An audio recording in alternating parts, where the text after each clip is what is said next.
Assalamualaikum warahmatullahi wabarakatuh. Kami dari kelompok presentasi sesi 7 ingin mempresentasikan hasil kerja kelompok kami dengan judul Perumusan Strategi, Analisis Situasi, dan Strategi Bisnis. Sebelumnya, izinkan saya memperkenalkan anggota kelompok kami terlebih dahulu. Saya Diara Syifa Ridwan dengan NPM 1940100348. Selanjutnya, Nida Melania dengan NPM 1940100353.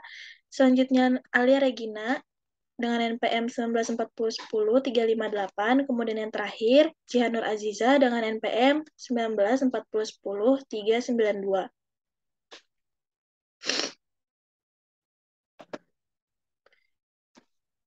Yang pertama ada tujuan pembahasan bab 6, yaitu yang pertama mengatur informasi lingkungan dan organisasi menggunakan analisis SWOT dan matriks SFAS atau Strategic Factor Analysis Summary.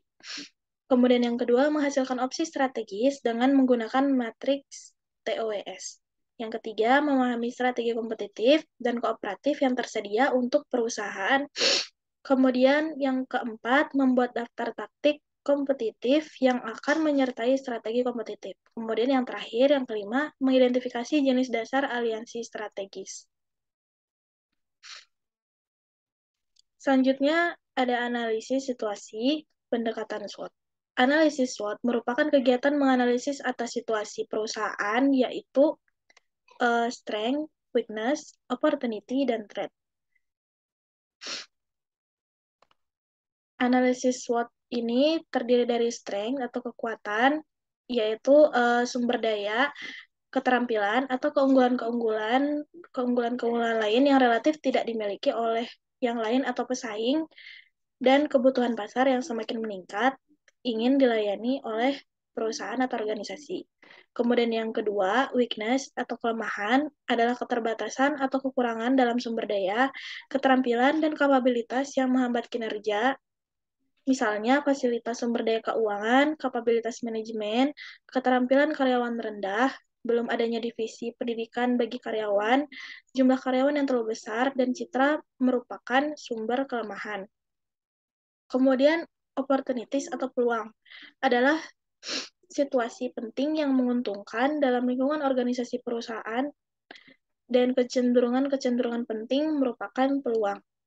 Kemudian threats atau ancaman adalah situasi penting yang tidak menguntungkan dalam lingkungan perusahaan. Tujuan dari pendekatan SWOT atau analisis SWOT ini adalah untuk memaksimumkan kekuatan dan peluang yang dimiliki perusahaan dan meminimalkan kelemahan dan ancaman yang ada di perusahaan. SWOT merupakan langkah awal dalam memulai analisis strategi. Ada beberapa kritikan dalam SWOT, yaitu yang pertama, mudah dalam memberikan opini merupakan weakness. Yang kedua, menjadi virtual bahwa opportunity merupakan threat juga. Yang ketiga, menggunakan single point. Yang keempat, tidak ada validated evaluation approach.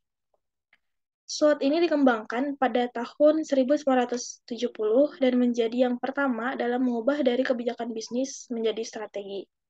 Pada suatu strategi, kita perlu mengenal strength atas weakness dan mengambil advantage atas opportunity untuk meminimalisasikan dampak ancaman untuk menyukseskan suatu perusahaan.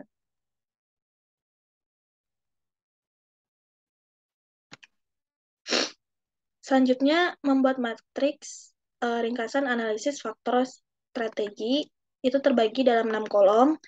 Kolom pertama adalah faktor strategi yang mengidentifikasi strength, weakness, opportunity, dan threat. Kemudian kolom kedua adalah bobot yang membuat beban atas internal dan eksternal faktor strategis. Kolom ketiga adalah rating. Di sini rating menjadi bagaimana manajemen perusahaan merespon setiap faktor strategis. Kemudian kolom 4 adalah skor tertimbang. Skor tertimbang ini mengalihkan kolom 2 dengan kolom 3 untuk mendapatkan skor atas peringkat faktor. Kemudian kolom 5 adalah durasi yang mengidentifikasi jangka pendek yang adalah kurang dari 1 tahun, kemudian jangka menengah 1-3 tahun, dan jangka panjang yaitu lebih dari 1 tahun. Kemudian kolom 6 adalah kolom komentar yang memberikan komentar atas setiap strategi dan nilainya harus 3,00. Selanjutnya akan dilanjutkan oleh rekan saya.